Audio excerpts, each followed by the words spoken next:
Hello Libra, thank you for joining me for your monthly forecast for June, and what a month of opportunity it can be.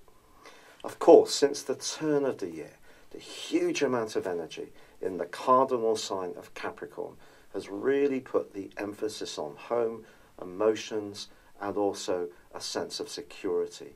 And of course there's been all that interaction going on with planets in Aries too, which has been creating tension.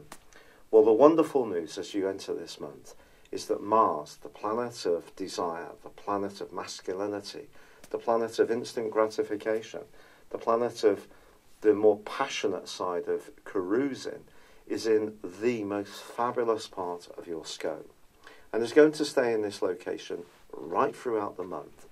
In fact, Mars is going to stay in your 5th solar house right through to the middle of November, all but 2 weeks. Now, it is true that Mars will slam on the brakes on the 26th and go into a retrograde.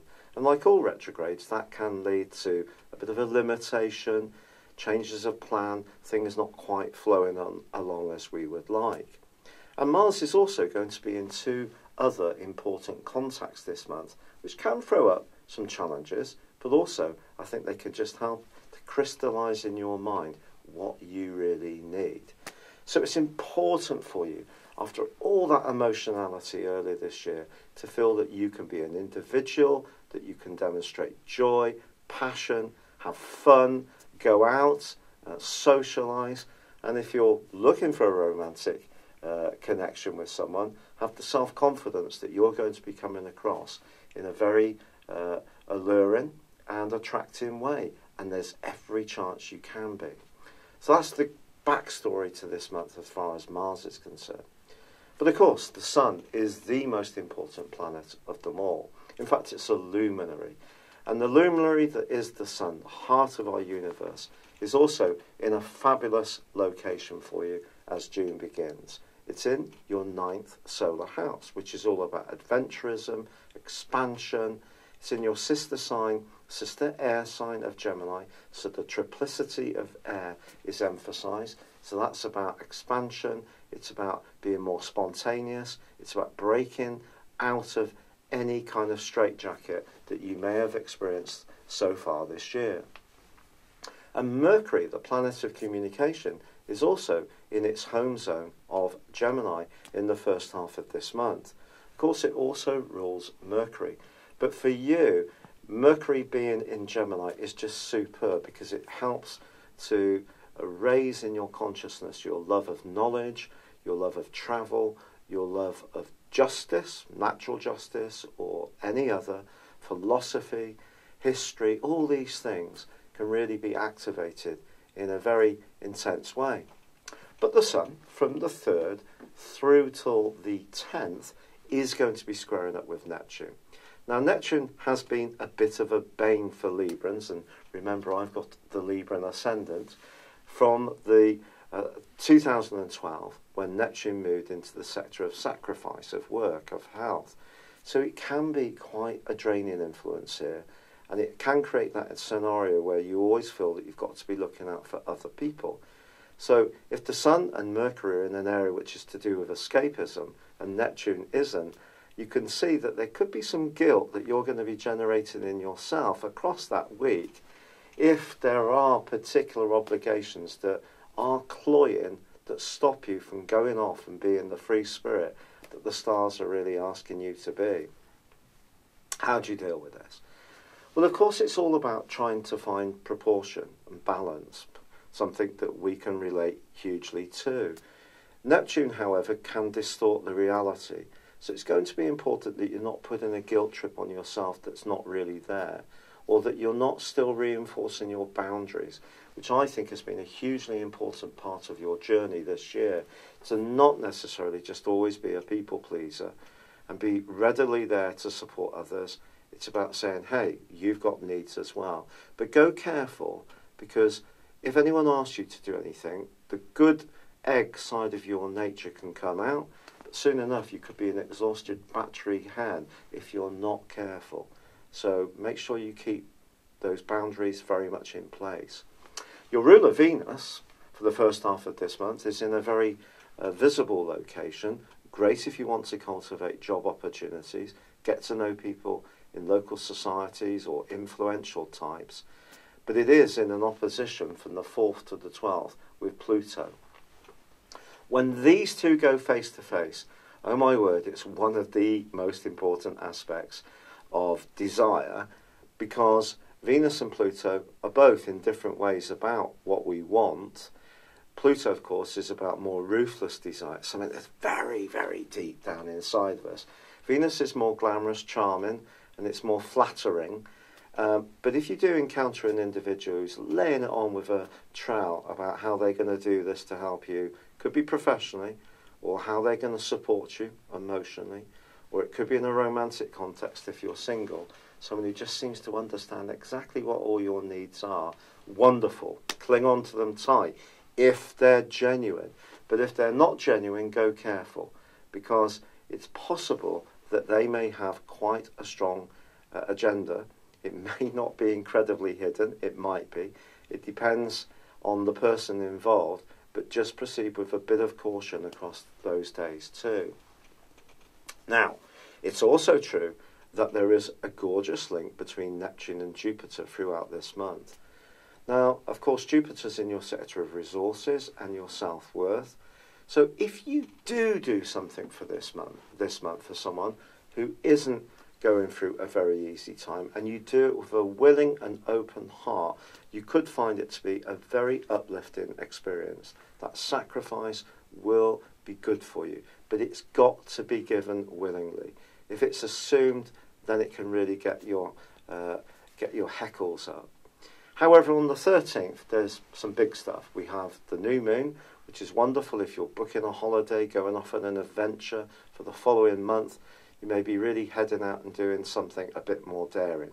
But does it work in terms of the regular foundations of your existence?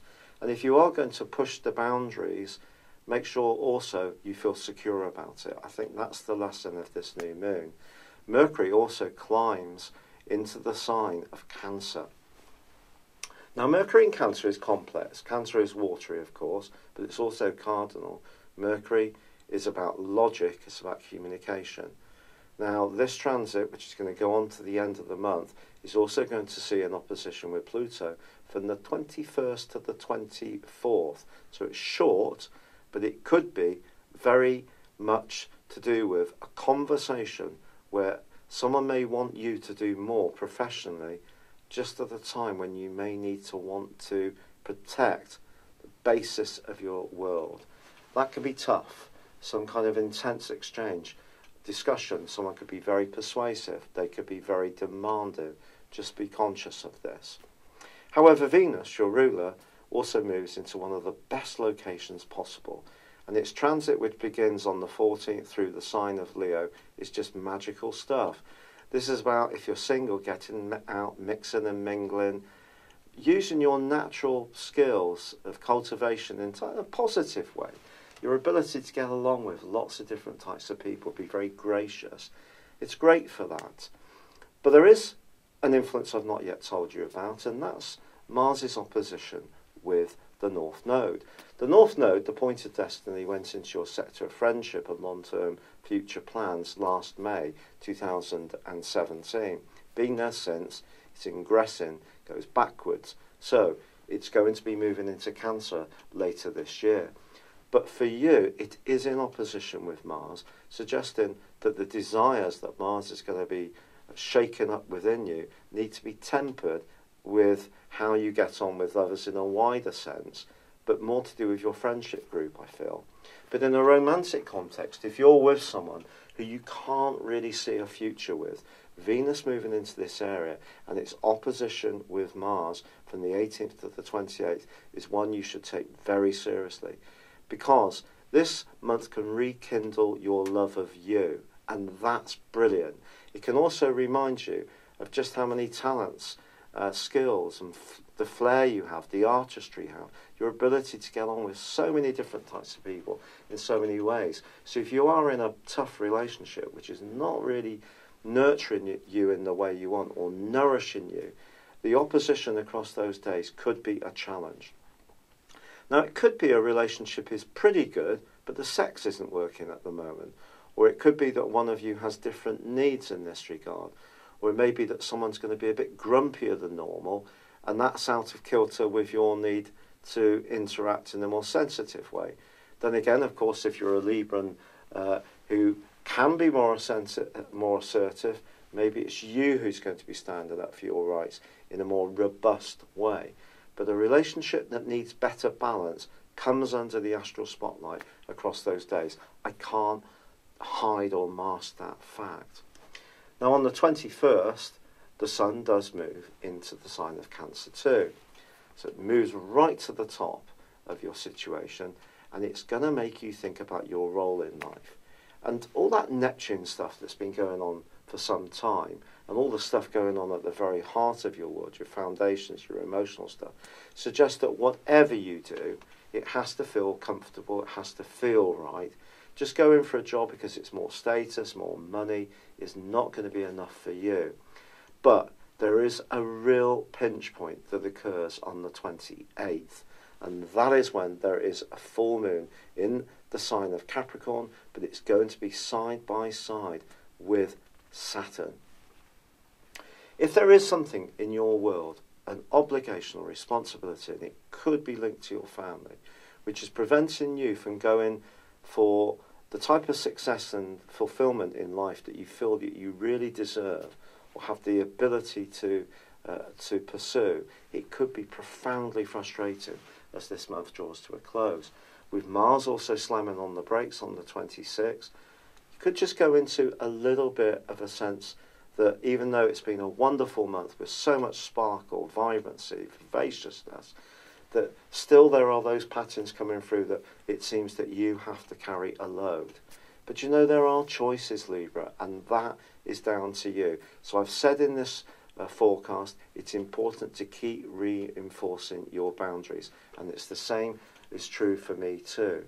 So if we get too caught up in too much people pleasing, losing our focus, not maintaining that nice balance between being a giver to some degree, but also focusing on your own needs, that's going to be the trick to deal with all these challenges this month, but also there's huge opportunities for self-expression, fun, frivolity, and if you're single, even to meet someone. So it's all there to go for, but it's down to you how you manage the ins and outs of the planetary influences. It's been a real pleasure being with you. Thank you for joining me. I would love it if you could like or comment on this video or subscribe to my channel if you've yet to do so. Thank you and goodbye. Hello, thank you so much for watching my video.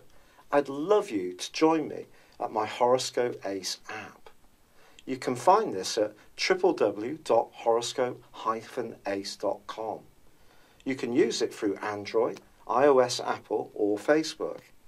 Check out your ascendant or your moon sign or download your free birth chart. There's all your favourite videos, plus there are daily, weekly, monthly and yearly horoscopes for general, love, Chinese and Indian astrology. If your passion is tarot, there's my brilliant 3-card money or love tarot readings too. And it's all there at www.horoscope-ace.com. Thank you.